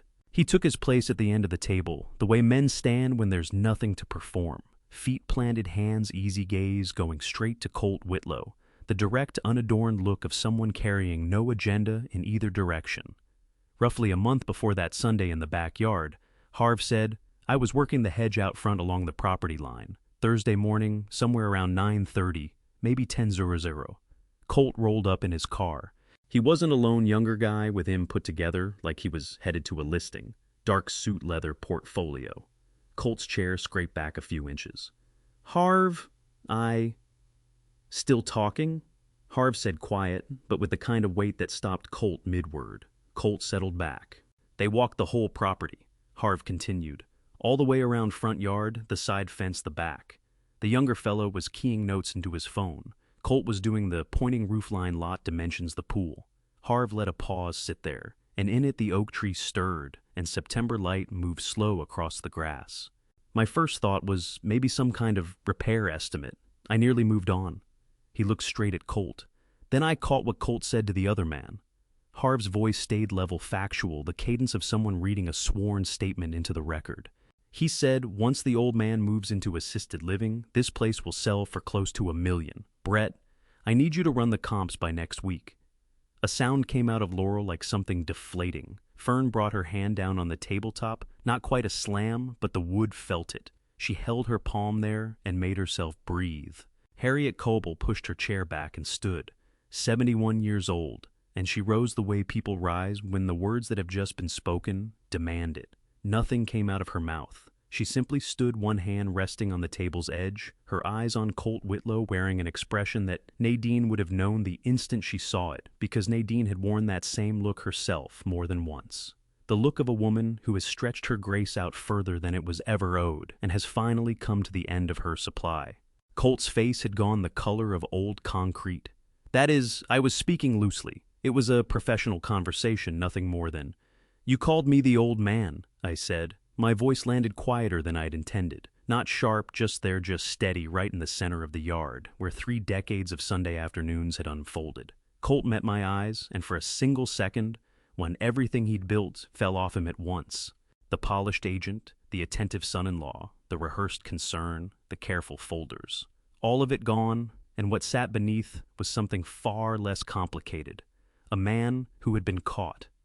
"Gil," I said, "you were standing in my driveway telling someone this house would be the down payment on your next deal. Then you walked inside and ate at my table and told me you were looking out for me." The yard had gone quiet enough that the sweet tea settling in the pitcher was something you could hear. Gabe turned back from the patio's edge. His cheekbones were red, the particular red that comes up in a face that's been keeping anger under a lid for too long and is running out of room. Harv lowered himself back into his seat. He'd said what he came to say. He lifted his thermos, poured out the last of his coffee with the unhurried calm of a man who has done his part and is in no rush about what comes next. Garrett reached into the third folder. The young man in that conversation, Garrett said, was identified through a business card he left in Mr. Mercer's mailbox the same morning as the property walk. His name is Brett Kinsley. He holds a real estate license with Pillar Real Estate here in Nolansville. Garrett laid a copy of that card on the table, the same one Harv had passed to me on that Saturday morning, now enlarged and printed clean on white paper. Mr. Kinsley was contacted in the course of preparing these materials. Colt went rigid. The back gate swung open. Same mild creak it had always made. Every face at the table turned toward it.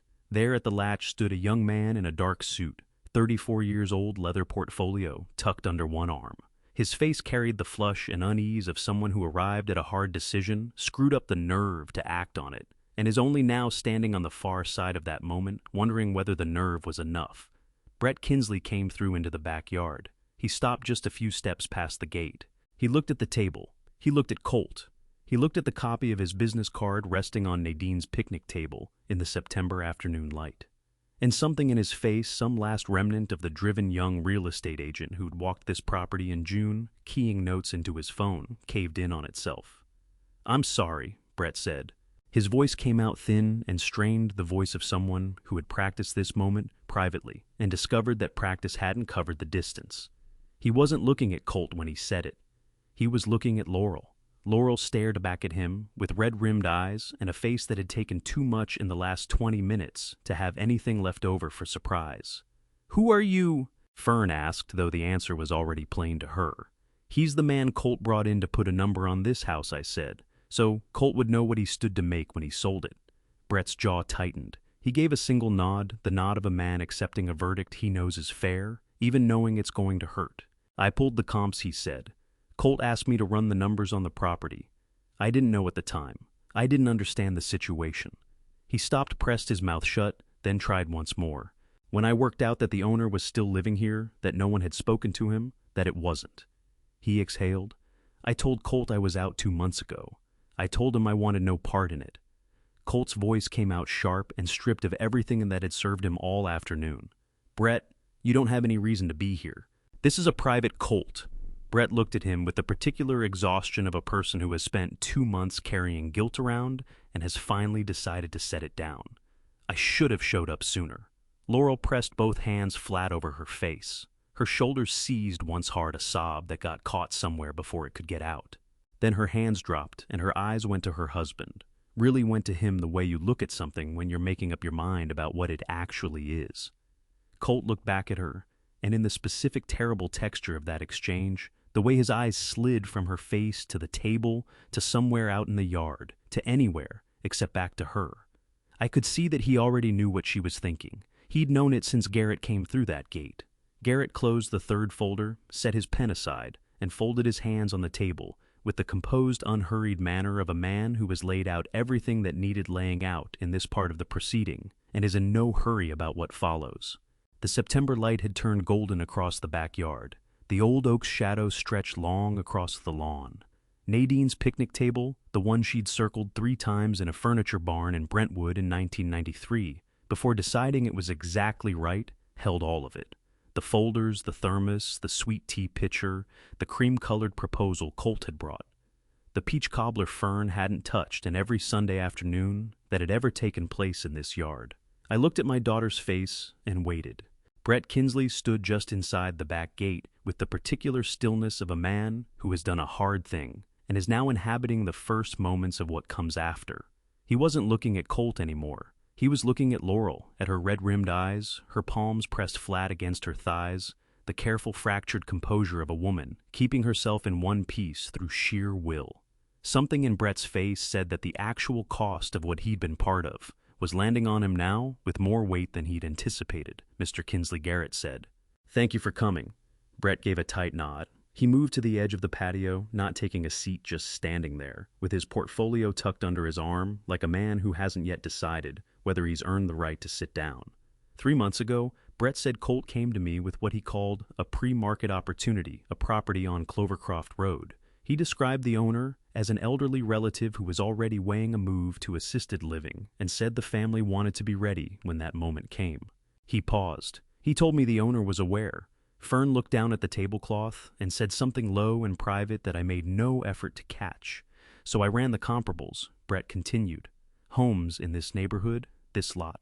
Size updated or not, the number came out at $920,000 conservative estimate. Colt was very pleased with that number. Brett's voice had gone flat the way voices flatten when someone is fighting to keep feeling out of the facts. He asked me to put together a preliminary listing strategy. Timeline staging recommendations which buyers to target first. Colt's chair scraped back another inch. Brett, you agreed to... I know what I agreed to, Brett said, and the flatness sharpened into something with edges. I also know what I found out after. He looked straight at Colt. You told me the owner knew. He didn't know. He had no idea any of this was going on. Brett set his portfolio down at the end of the table, not opening it, just placing it there like a man laying down something he'd been hauling in the wrong direction for too long. When I understood that, I told Colt I was finished. That was 2 months back. Laurel turned to face her husband. Her voice when it arrived belonged to a woman who had moved through shock and grief and come out the other side somewhere very quiet and very clear. How much do you owe? She asked. Colt's jaw pulled tight. Laurel, this isn't the time to... Colt, her voice didn't climb. It didn't need to. How much the yard held still. Colt pressed both palms to the table and studied the wood for a long moment. The way you study something when you're calculating how much of the truth you can still hold back. Then his shoulders dropped just slightly, just enough, and the composure that had carried him through the whole afternoon finally gave way completely. $340 he said. Give or take. The number settled onto the table alongside Garrett's folders and Colt's cream-colored proposal and Harv's thermos and Fern's untouched peach cobbler, and it sat there in the September afternoon light for every person present to absorb. Elva exhaled slowly through her nose. Harriet closed her eyes for a beat, then opened them. Gabe turned back from the patio's edge. His face had moved past red and arrived somewhere quieter and heavier. He came back to the table and sat down, and the way he settled in, straight back, deliberate, made clear he wasn't going anywhere for the rest of this. Garrett opened the third folder and withdrew a single document, a partial credit record obtained through a civil records request, filed as part of preparing Gil's legal defense. Under Tennessee law, an attorney acting on behalf of a client may request financial records relevant to an ongoing legal matter. Garrett didn't read from it. He laid it face up in the center of the table where anyone who wanted to look could look. 340 the Stars, a development investment in Maury County that had gone sideways 18 months back, a repayment deadline of December 31st, 2023. Colt had needed $1 million house sold before the year ran out. He had wanted it badly enough to stand in his father-in-law's driveway in June and tell a real estate agent that the old man just needed to end up in assisted living. Fern stood up from her chair. She said nothing to Colt. She walked around the end of the table and came to stand behind my chair, and she put both hands on my shoulders the way she used to do when we were children, and something had frightened her, and she needed something solid to hold on to. I reached up and covered her hand with mine. Laurel looked at her husband across the table. The tears had dried on her face. What remained in her expression wasn't anger, not exactly. It was the particular stillness of a woman who has just taken in the full shape of something and is deciding what she intends to do with it. Colt looked back, and in the specific terrible honesty of that look, the way his eyes moved to her face and slid away and came back reaching for something he'd counted on before and couldn't locate. I knew that he already understood. He'd understood since Garrett came through that gate. Maybe he'd understood longer than that. Garrett folded his hands on the table and looked at me. I drew a slow breath and stood up, not fast. My knees take a moment, same as they always have. 63 years old, 35 years of welding, and these joints have developed strong opinions about sudden movement, and they are not quiet about sharing them. Fern kept her hands on my shoulders until I had my feet under me. Then she stepped back and gave me room. I looked at the picnic table, not at Colt, not at Garrett or his folders, not at Laurel or Harv or Brett Kinsley still positioned near the gate. I looked at the table itself. The wood grain had gone silver gray from 30 Tennessee summers, worn smooth in the places where plates and elbows and coffee cups had done their work rougher at the edges, where the weather had had its say. The linseed oil I'd put on Tuesday had brought some of the color back, but not all of it. Some color only comes from time. Nadine had circled this table 3 times in a furniture barn in Brentwood before she made up her mind it was the one. I'd stood there waiting with my hands in my pockets, watching her make her rounds, until finally I said, "Nadine, it's a table." She gave me that look she had patient fond, entirely certain I was missing something obvious, and said, "Gil, it's where the family happens." I hadn't understood what she meant until right now, 30 years ago. I said, "Nadine brought this table home in the bed of my truck. We set it up out here on a Saturday afternoon, and the very next Sunday we lit the grill for the first time. Laurel was 6 years old. She ate so much corn on the cob, she made herself sick, and Nadine held her hair back and didn't say one word about whose fault that was. I paused. That's the kind of woman she was.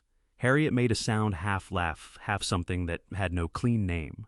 Then every Sunday after that I said, "This table has been here through 20 years of Nadine's potato salad and my dry rub, through Laurel's graduation and her first job, and the Sunday she brought Colt home for the first time, when I shook his hand and thought, well, he seems all right."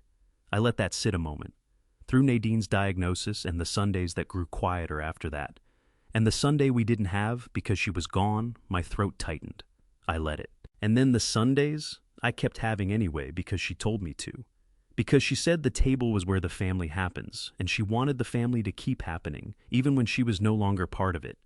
The yard had gone completely still. Even the oak tree had stopped moving. I looked at Laurel. She was looking back at me, her mother's eyes wet and open, and holding something that had been building long before this afternoon. "Laurel," I said, "I know you've been placed in the middle of something that was never fair to put you in. I know you love your husband. I know you're carrying a baby and a career and a marriage, and you've been working to hold all of that together for a long time." I kept my voice steady, not for Colt's sake, but for hers. "I'm not asking you to decide anything today. I'm only asking you to understand that this table, this Sunday, this family, none of it was ever about the house. It was never about what it appraises for, or who gets it, or what becomes of it when I'm gone." I looked at her without looking away. "It was about you sitting across from me, eating food your mother taught me to make, and knowing that no matter what else the world was doing, there was a place that belonged to you." Laurel pressed both hands over her mouth. Her shoulders shook hard this time, and she didn't try to hold it back. Fern put her arm around her. I turned to Colt. He was sitting with both palms flat on the table, looking at me like a man who has exhausted every move available to him and knows it. The confidence had left him. The calculation was gone with it. What remained was something younger and less certain than anything I'd seen from him before, something that might have been the version of Colt Whitlow that existed before the debt and the ambition and the careful performance of a man who always knew what things were worth. I almost felt something for him. Almost. Colt, I said, I don't hate you. I won't pretend I understand how you thought this was a reasonable thing to do because I don't. But I'm 63 years old, and I've been around long enough to know that carrying hatred costs a man more than it ever pays back. I picked up the cream-colored proposal folder from the table, the one with the 3 tab sections and the Belly Mead facility brochure and the managed sale agreement, and I folded it in half. I'm not signing this. I'm not going to Belle Mead. I'm not liquidating anything. I set the folded folder down on the table in front of him. This house is where Nadine and I raised our daughter. It's where our grandchild is going to know their grandfather, and it will be here on Sunday afternoons for as long as I can stand at that grill and cook. Colt stared at the folded folder. I took one more breath. But starting today, I said there will not be a seat at this table for you. Nobody moved for a moment. The September light was going long and golden across the yard, the kind of late afternoon light that makes everything it falls on look as though it has always been there and always will be, even the things that won't. The oak tree laid its shadow across the lawn in a slow diagonal. Somewhere out on Clovercroft Road, a dog was barking at something it would never catch. Colt looked at the folded folder. Then he looked at Laurel. Laurel was looking at her father, not at her husband, not at Garrett's folders or Brett Kinsley near the gate, or the cream-colored proposal that had arrived on a Sunday afternoon, with the aim of dismantling 30 years of something real. She was looking at me, and in her expression beyond the grief and the exhaustion, and the particular devastation of a woman who has just watched a version of her life come apart in a backyard, there was something else. Recognition? The specific kind that arrives when someone says a true thing in words you already knew in your bones. Colt got to his feet slowly. He picked up the canvas tote. He picked up the folded proposal and slid it inside. He straightened his collar, the automatic way men straighten things when they have nothing else to do with their hands. He looked at Laurel one more time. His mouth opened slightly as though a sentence had started forming, and then thought better of itself. Then he walked to the back gate. It made the same creak it always made, and he was gone. Nobody watched him leave.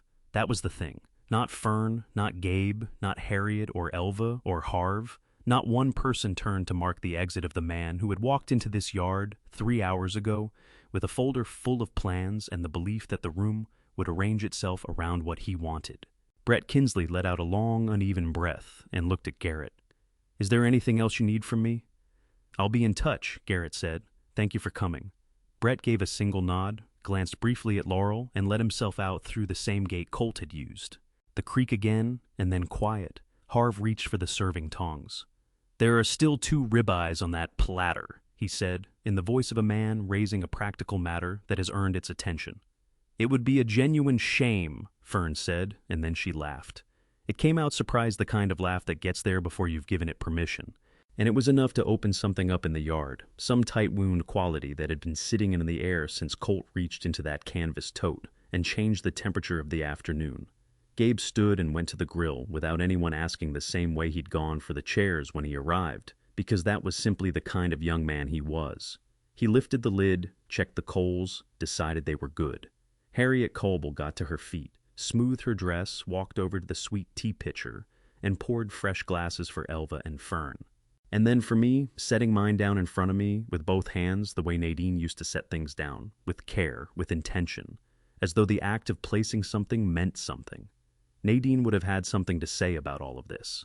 Harriet said she would have had several things to say. I said she'd have had them in a specific order, Elva added, and that drew a real laugh from Fern, the kind that carries memory in it.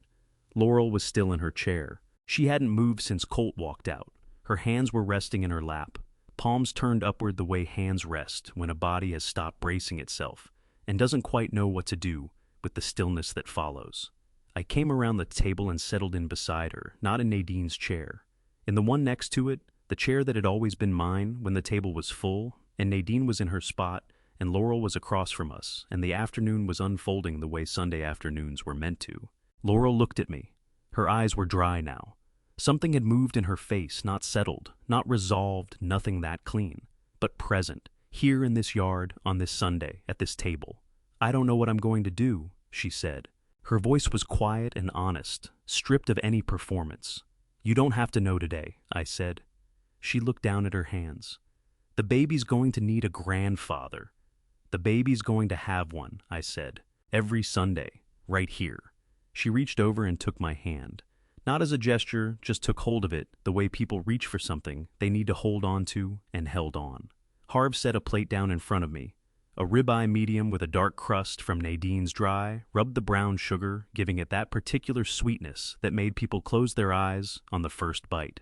Baked potato on the side. Corn.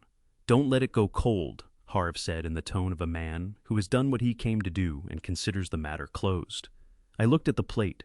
Then I looked around the table at Fern and Gabe and Harriet and Elva, finding their way back into their chairs at Garrett, snapping his briefcase shut with 2 quiet clicks. At Harv lowering himself back into his seat at the far end, thermos and cap in their rightful places. At Laurel beside me, her hand in mine, her eyes out on the yard, where her mother had spent 30 years building something worth protecting. I picked up my fork. The food was hot. The evening was warm. That September afternoon is one I will carry for the rest of my days. Not because of the anger, there wasn't much of that in the end, but because of what it asked of everyone at that table, including me. I've thought a lot about what it costs to sit still while someone you love is being used against you. I've thought about what it took to build the case quietly, to trust the process, to believe, as I do, that the Lord's timing on these things is rarely comfortable, but almost always right. What I learned is that dignity is not the same thing as silence, and that protecting your home and your family sometimes means doing the hard, patient work that nobody sees until it's already done. If these grandpa revenge stories have taught me anything worth passing on, it's this. First, document everything. A quiet record kept in private is worth more in a crisis than 100 heated arguments. Second, don't confuse loyalty with blindness. Loving someone and holding them accountable are not opposites. Sometimes they are the same act. Third, the house is not the point. Whatever they are scheming to take from you, what they cannot touch is who you are to the people who actually love you. Fourth, let the truth arrive, on your terms, not theirs. Patience in these father stories, in the moments that test a man most, is not weakness. It is the sharpest tool in the shed. If any part of what I shared today sat with you, I'd be grateful if you left a thought in the comments. And if you know someone carrying something heavy right now, a family situation, a trust that's been broken, share this with them. Sometimes the right story finds a person at exactly the right moment. Subscribe to Grandpa's Revenge so you don't miss what comes next. And thank you. Truly, I'll see you in the next one.